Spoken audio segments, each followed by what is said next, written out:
Hello students, welcome to EPG Pathshala. I am Dr. Rajiv Jain from Jivaji University Gwalior. Today we are going to discuss about a module, National Biosafety Policies and Regulatory Framework under the paper Environmental Biotechnology. Learning objectives in this module are managing the environmental regulations and safety, managing federal regulations and toxic substances, regulations affecting chemical manufacturing and use.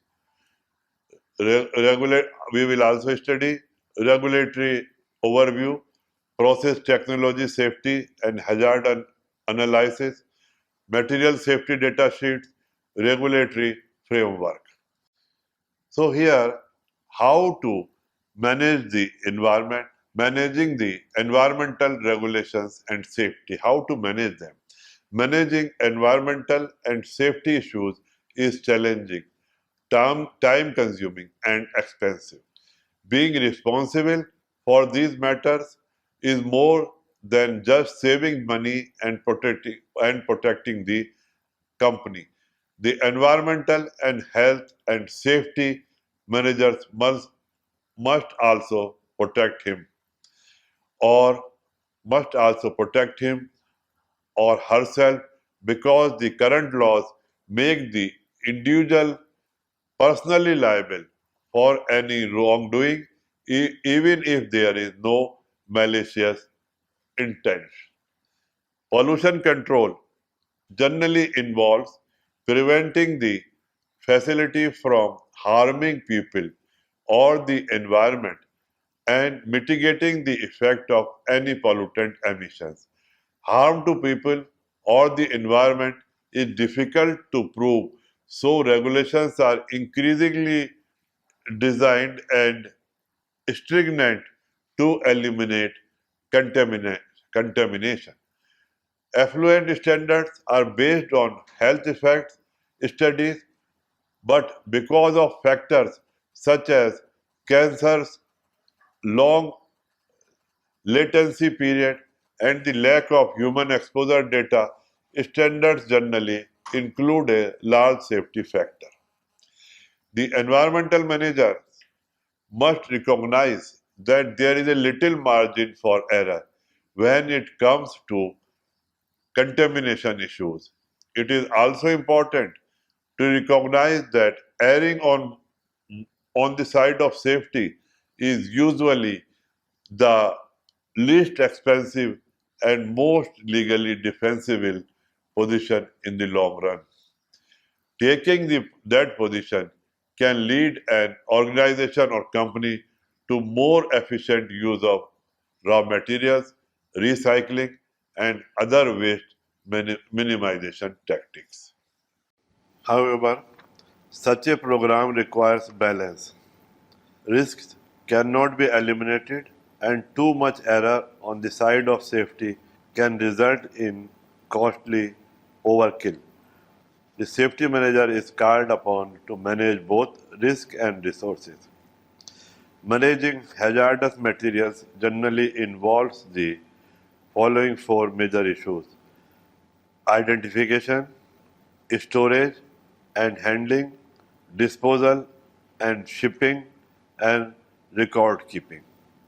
An industrial facility that does not have programs addressing all of the four of these issues should essentially not be handling hazardous materials. The environmental and health safety manager, as an occupational safety professional OSP, must know what his or her facility is purchasing, generating, storing, treating, and disposing of in order to effectively satisfy the cradle to grave provisions of Resource Conservation and Recovery Act called as RCRA. Good record keeping and communication are essential to several key elements of any pollution control and prevention program: emergency procedures, contingency planning, and employee training. For example, If a caustic line from a plating operating building breaks, how is the waste material kept out of the storm sewer in order to prevent a national pollutant discharge eliminating system violation, and how large can the spill be before it constitutes a reportable quantity under CERCLA, that is Comprehensive Environmental Response Compensation and Liability Act. Contingency plans must describe actions the facility will take to minimize hazards in the event of a release, and employees must be trained to respond appropriately. Well-run organizations are those which have established formal safety and hazardous material management programs. These programs establish corporate policy which addresses pertinent aspects of OSHA, TSCA, that is Toxic Substance Control Act, CERCLA, SARA, and RCRA, the Hazardous Material Transportation Act, HMTA, and other applicable regulations. The need for an integrated program and policy uniting everything from purchasing through use and disposal can be demonstrated by considering what happens if a hazardous material is purchased or generated without knowledge of the regulations. OSHA regulations could be violated because precautions for employee exposure are not taken. SARA could be violated because the requirement for notification of the presence of listed material has not been met, and RCRA regulations could be violated if waste from the material is not stored or disposed of properly. There are also potential violations of other acts such as the Clean Air Act and Clean Water Act. The OSP must become integrated into all aspects of a facility's operations. A properly informed OSP helps limit the amount of hazardous material stored on site, monitors the use of the material so that right to know regulations are not violated, and assesses the rate at which a waste is generated to minimize spill potential and storage and disposal difficulties. Disposal issues are increasingly important because federal regulations are dynamic or changing. Waste minimization requirements and land disposal ban are making waste production more expensive. RCRA requires that storage locations should be specific. There must be spill, contaminant, supplies for cleanup, controlled access, and segregation of incompatible materials.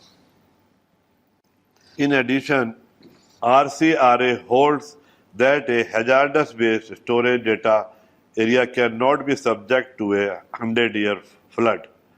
Both on the job training and the written training program are necessary. Fines may result if the training is not properly documented and employees are not tested for competency. The OSP must also be concerned with problem of acquisition and diversity. A company cannot control pollution or its hazardous waste by selling contaminated properties or assets. However, it can certainly add to its liability by purchasing contaminated property. Unfortunately, many companies already own contaminated property with projected remedial actions that may cost millions of dollars. The OSP may be called upon to plan, negotiate, and manage these expensive and complicated hazardous waste cleanups.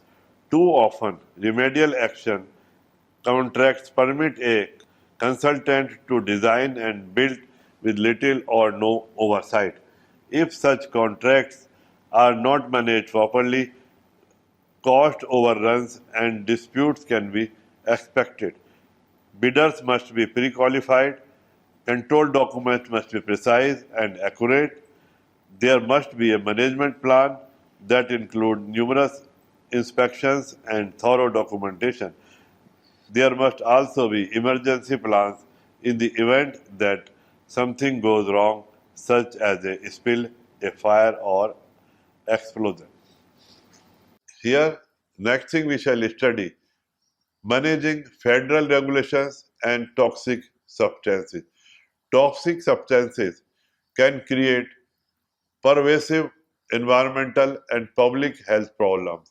The sheer volume of toxic materials manufactured and the many avenues of exposure, occupational, which may be occupational, consumer use, and environmental residues greatly increase the unacceptable health and environmental risks from many of these substances. Public policy has traditionally been aimed at protecting the public from toxic substances. For example, during the later half of the 19th century, federal laws were passed to prohibit the adulteration of patent medicines, to require the content of certain consumer products to be truthfully labeled, and to regulate the transportation of explosives. While while there were early attempts at federal protection of the environment, it was not until the 1970s that environmental protection becomes a priority. A labyrinth of federal laws were enacted to control the public's exposure to toxic substances, thereby minimizing potential risks to public health and the environment. These federal statutes cover five broad areas: occupational protection statutes, laws on transporting chemicals and hazardous substances, chemical use and assessment laws, environmental protection statutes, and laws regulating cleanup of unintentional disposal of chemicals. There are a number of federal statutes that address toxic substances.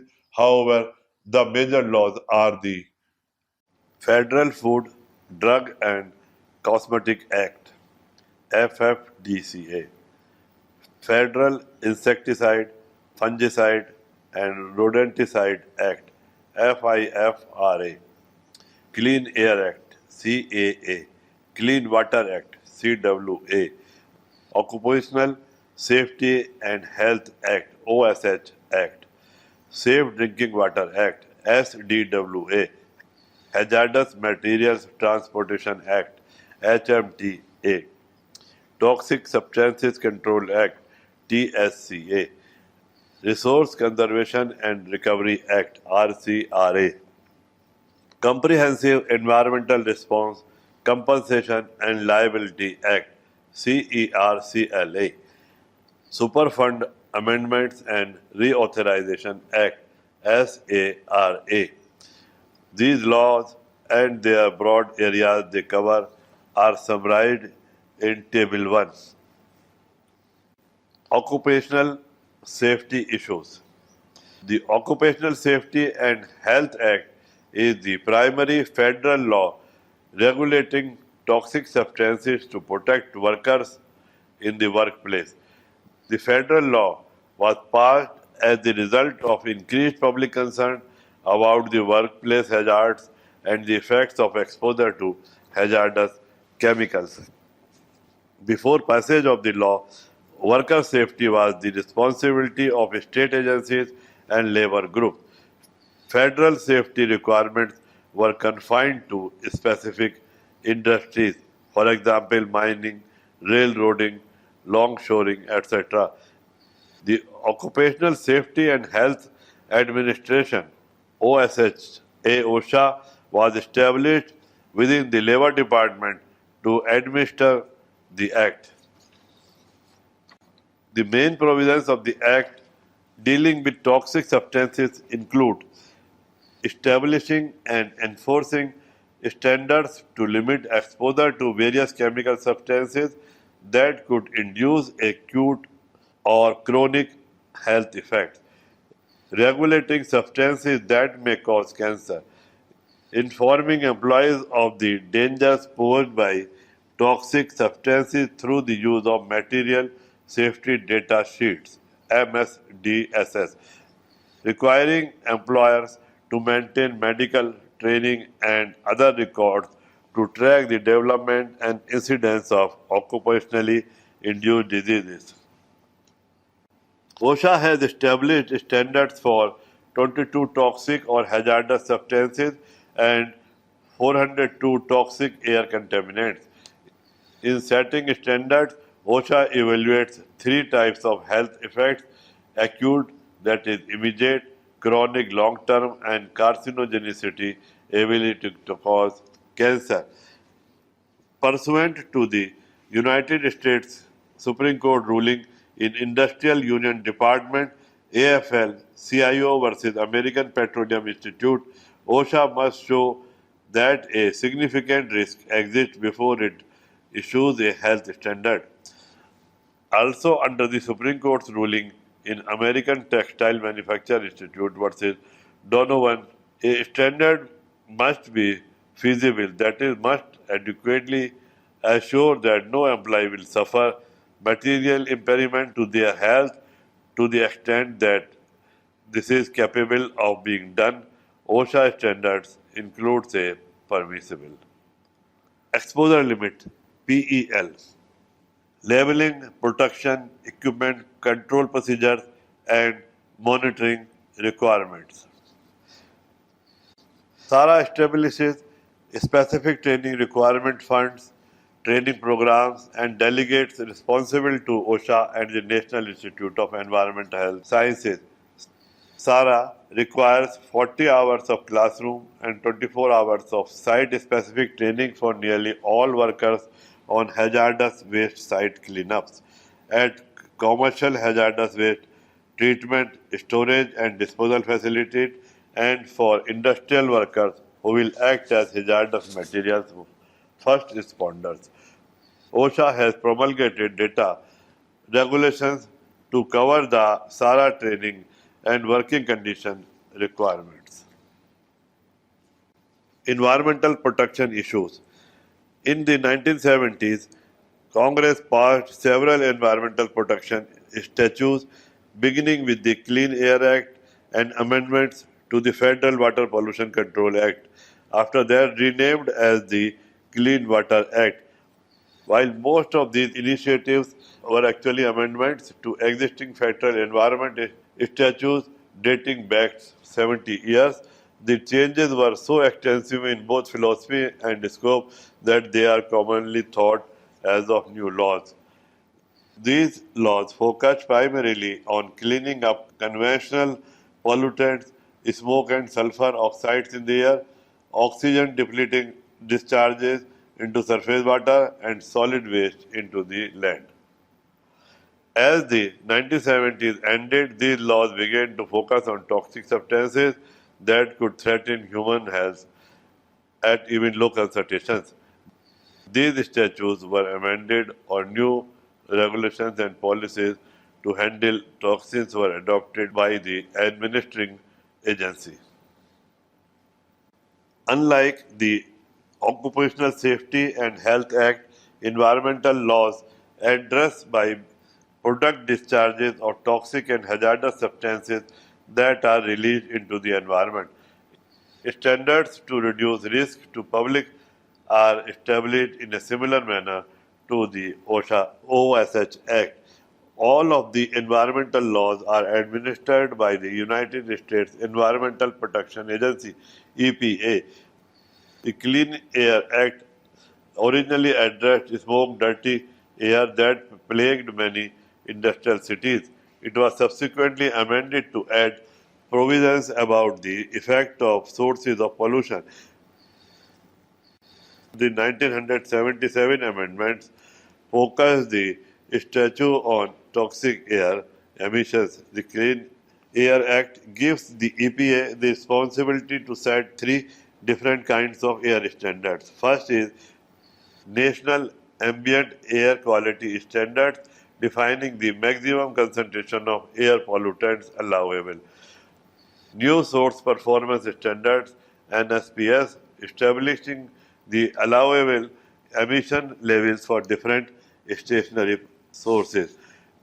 National emissions standards for hazardous air pollutants, setting emission limitations for which no ambient air quality standards exist. National Ambient Air Quality Standards authorized under Section 109 include both primary and secondary standards. Primary standards reflect the concentration level necessary to protect public health.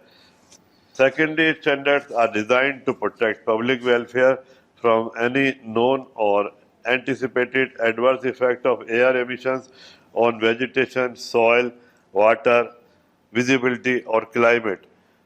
The Clean Air Act established emission standards for specific air pollutants that are particularly hazardous to health. Emission limits based on the best available control technology (BACT) are imposed on both existing and new sources. In setting hazardous air pollutant standards, EPA must consider both the beneficial and adverse economic, environmental, and energy impact associated with the standard. The Clean Water Act, the CWA, controls the discharge of toxic discharges into surface streams. The first national effort to control water pollutants was through the Rivers and Harbors Act, which prohibited discharges into navigable waterways that could interfere with transportation. Discharge permits, as part of the National Pollutant Discharge Elimination System, set enforceable limitations on the types and quantities of pollutants which may be discharged. The 1972 Act required the EPA to establish effluent standards for toxic pollutants. EPA was slow to develop these standards, and environmental groups sued to force promulgation. A consent decree in the case of NRDC versus Train imposed a schedule for the EPA to develop such effluent limitations. The law decree was subsequently adopted in the 1977 amendments to the law. The EPA is required to promulgate toxic discharge requirements for 34 industrial categories covering 129 toxic pollutants. The 129 toxic include metals, volatile compounds, corrosives, and pesticides. Discharge of these pollutants are required to use best available technology economically achievable. Toxic and hazardous wastes are generated primarily from industries and farmlands. Industries discharging directly into the surface streams are regulated by a so-called NPDES permit. Discharges into municipal sewer plants are required to meet pre-treatment standards. Non-point sources such as farmlands are controlled through the encouragement of erosion control. While the CWA focused on surface water quality, the Safe Drinking Water Act (SDWA) was passed in 1975 and amended in 1986 to protect groundwater and drinking water resources.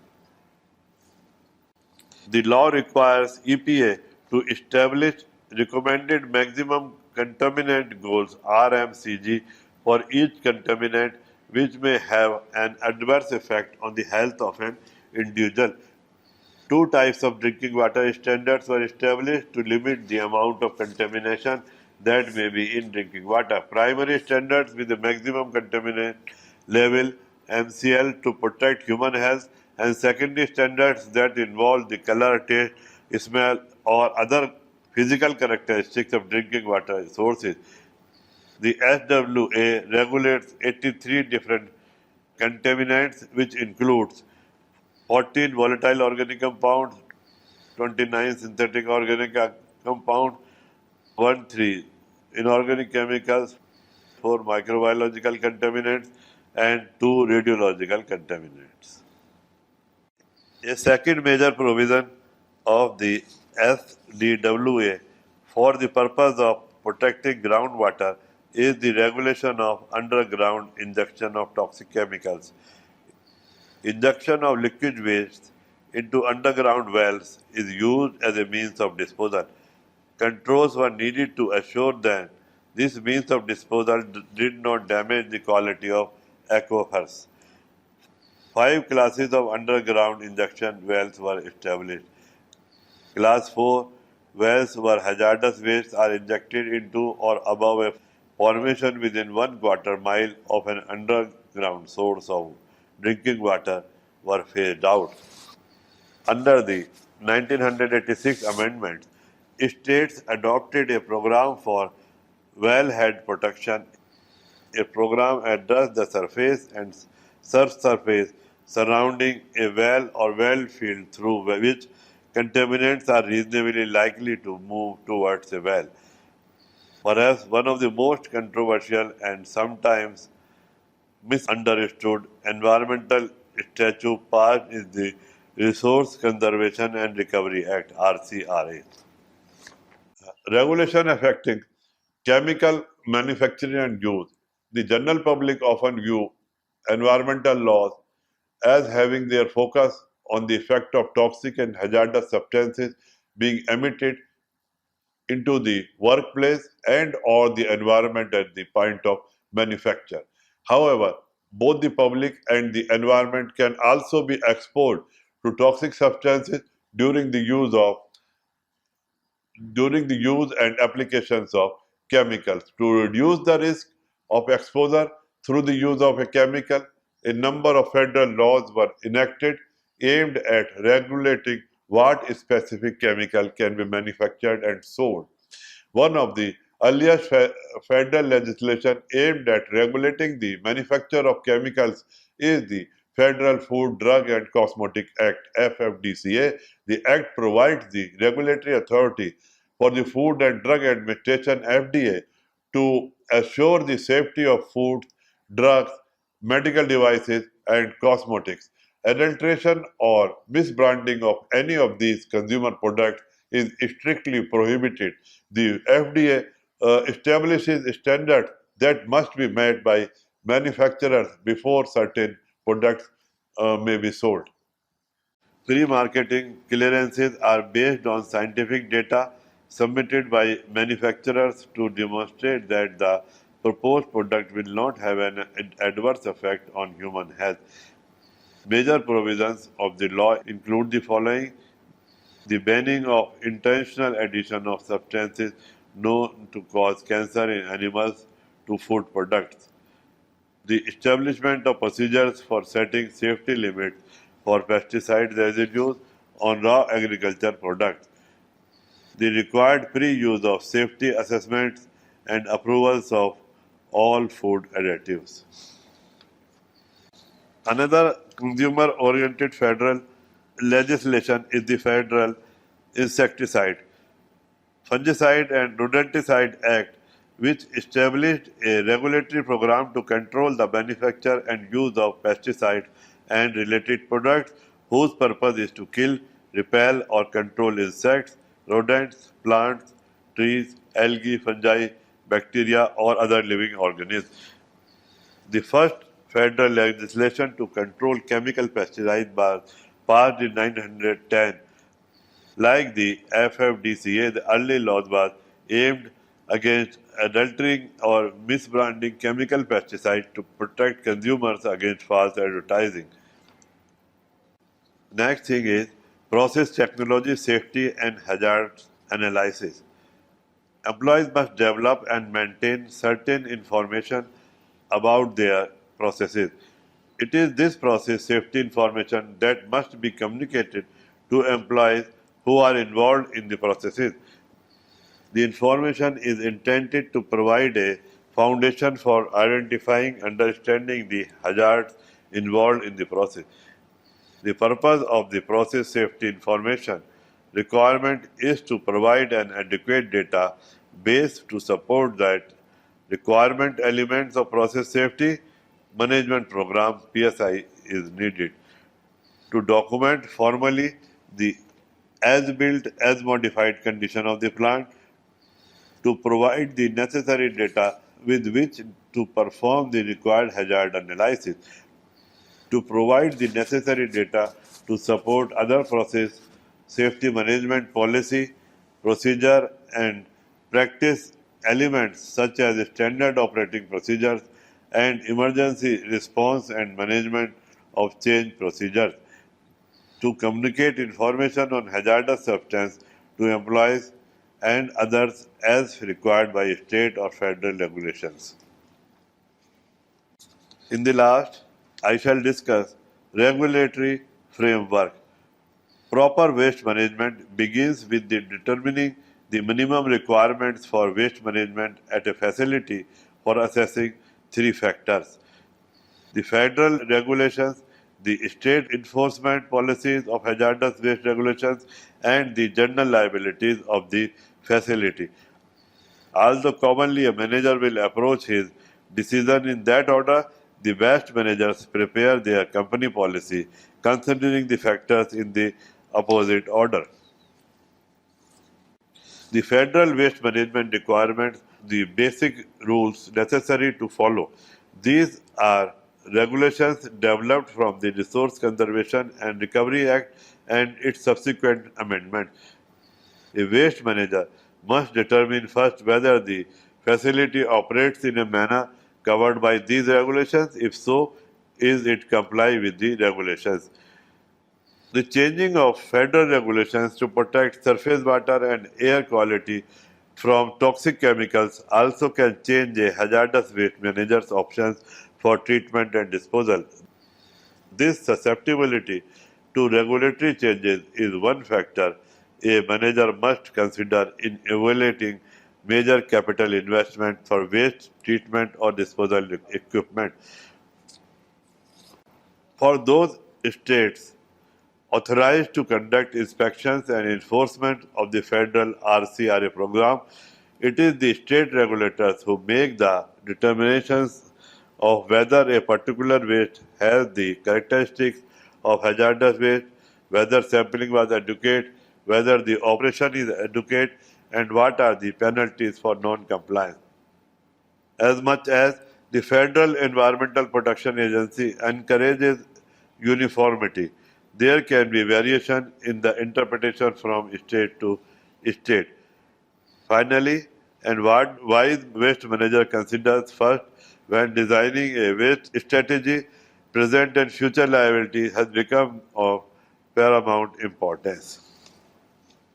So, students, let us summarize what we have learned in this module. In the present module, we have learned management of environmental and also we have considered various safety issues and regulatory framework which involves proper waste management, determining the minimum requirements for waste management at a facility and also to protect the public from the effect of different types of pollutants which this we have studied today. Thank you, students.